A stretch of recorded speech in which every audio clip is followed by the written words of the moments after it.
Klupčani, gosti, assalamu alaikum. Došao sam u 3 stvari. Da vam čestitam na onom što ste do sada doživjeli. Da se malo podsjetimo, da obiđem moga, ja bih rekao, kućnog prijatelja Hilmiju Hafizovića, koga sam upoznao i imao što od njega čuti što smo slušali. Ja ovako često vazim, pa jednom,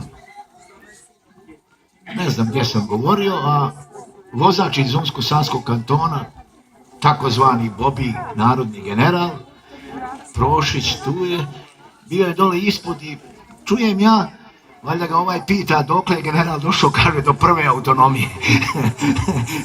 To znači, Duljak, malo smanjivaj sjećanja i neke događaje i tako dalje. No, ovaj današnji čin, podizanje spomen ploče, je normalno istorijski događaj za Jezerski, za Hafizoviće, ali imat će duboku poruku, prije svega onim koji dolaze na namaz, džamiju, putniku, namjerniku, ali ovim mještanima da se nekad upitaju kad pročitaju imena kako, gdje i zašto su ovi ljudi poginuli ili dali svoje živote. Ja predlažem da se napravi jedna skripta, Hilmija vjerovatno neće tu moći, ali jedan od alima, Hafizovića odavde, svakom ponešto pa da se nalazi u hodniku, u holu ili biblioteci džamije, da mogu ljudi pročitati ko je taj i gdje je poginuo. Nije on poginuo ovdje na kućnom pragu, ali jeste za te naše ideale, ciljeve, kao što je mnogo Bošnjaka poginulo. Mi ovih dana obilježavamo tu našu operaciju Sana i sama riječ Sana govori cilj, izaći na Sanu, druga faza je trebala biti Vrbas, pa Bosna, pa Drina. Ali suština je u tome da u Ključ, u Petrovac, u Sanski most nisu baš ušli Ključani, Petrovčani, Sanjani, nego Krajišnici, odnosno mi svi zajedno. I to je poruka naša.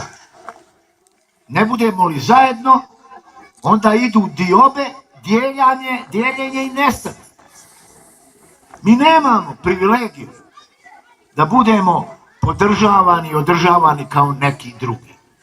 Recimo, prije 4 godine u Indoneziji je došlo do sukoba muslimana i nemuslimana u Timuru. I bilo je zločina prema nemuslimanima. Odmah su intervenisali Ujedinjene nacije i priča o Timuru je završena. I danas su tamo i određeni oblik nezavisnosti ili autonomije dobio Timur. A vidimo ovih dana šta se dešava u bivšoj Burmi ili Mijanmariju, ali već se to dešava godinama i 100.000 izbjeglica prima ona sirotinja u Bangladešu i tako dalje. Tako i ako se sjetimo perioda 1991. 2. godine, hiljade naših, 100.000 primila je Austrija, Njemačka, kroz Hrvatsku i to su bili poniženja prolaziti. Ja sam dobijao informacije ovdje, Šaban Kadrić u policiji, ovdje i Hafiz Hilmin sin u Hrvatskoj, jer morali su imati pasoše, mijenjati, pa moja neka velika rodbina Uma morala je biti Kata i sad zamislite, mora obući crvenju žena u Šami i tako dalje, pa moja tetka, pa strine i tako dalje, a posebno još kad je izbio sukob muslimana i Hrvata. Tako za buduće generacije je da izučava, da proučava zašto je na ovom prostoru vođen rat i kakav je bio rat. Malo prije ja sam upoznao Hilmiju i on je zaista enciklopedija podataka, imena. Međutim, mi moramo znati da istoriju pišu ljudi. Ljudi su kvarna roba. I imali smo činjenicu da je, recimo, Draža Mihajlović bio zločinac, osuđen, svi smo znali da su četnici zločinci, da bi u 90. godinama bila rehabilitacija četnika, da bi sud donio odluku da nije Draža Mihajlović zločinac, nego je rehabilitiran, pa onda Nedić, pa onda i na ovoj strani imamo ovih dana, neće biti za dom spremni ploča u Jasenovcu, ga promeše u Novsku. Kakva je onda tu razlika? Druga je stvar da država ukine ne samo za dom spremni pozdrav, nego i mnoge pozdrave koji su legitimni u Srbiji, i legitimni četnici, i obilježja, i znakovlje, i tako dalje. U tim odnosima, na ovom prostoru, srpsko-hrvatskim, gdje smo mi Bošnjaci, tako ja da ovaj spomen, ova imena, ne samo ovdje, nego i u Krupi, i u Bužinu, i u Bihaću, doživljavam kao jedan čvrst oslonac stopa naše zemlje, za našeg naroda, za budućnost, za borbu za slobodu, za borbu za opstanak na ovim prostorima. I naš opstanak je opšte trnovit. Naš put je bio trnovit. Hilmija je spomenuo 1875. godinu. Pa negdje između 1918. ulaskom nije za Bosnu vođena borba, jer je neko drugi odlučio da država bude Srba, Hrvata i Slovenaca, a ubijeno je oko 1820 muslimana.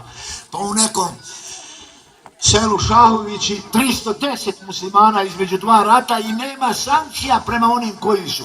Pazite, kad se ubije jedan čovjek, to je velika stvar.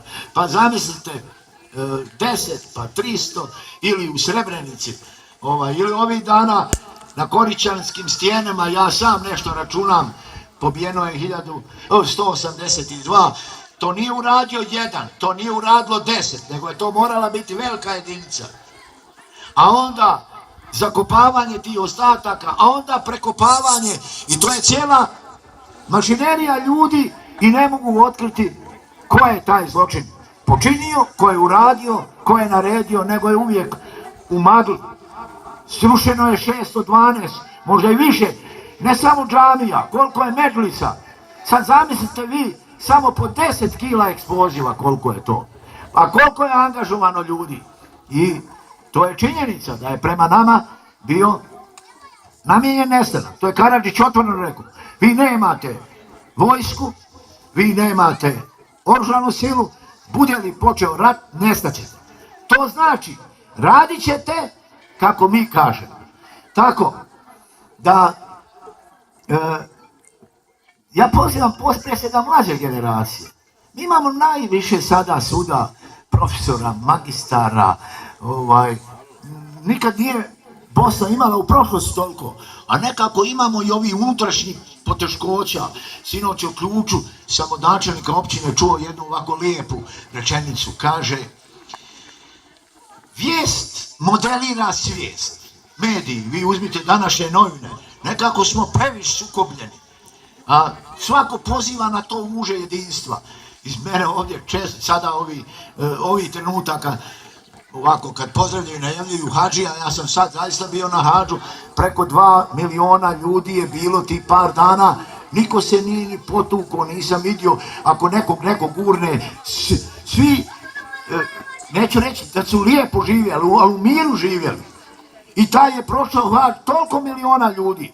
A sinoć sam primijetio, da vam iskreno kažem, jednog pijanca koji tamo galami, odvela da policija, ali jedna mala skupina, a ima neki problema trzavica. Tako da moramo, mi posebno neki, znate, kada naše bosanske pjesme su lijepe, ali ima tu ko pjeva, dijete se dere, onda oni malo, one grupice vole da urliču, ali srednja dob, a već mi malo stariji, mi malo smo mudriji, nama je svaka riječ mora biti da bude vagnuta i mi pratimo.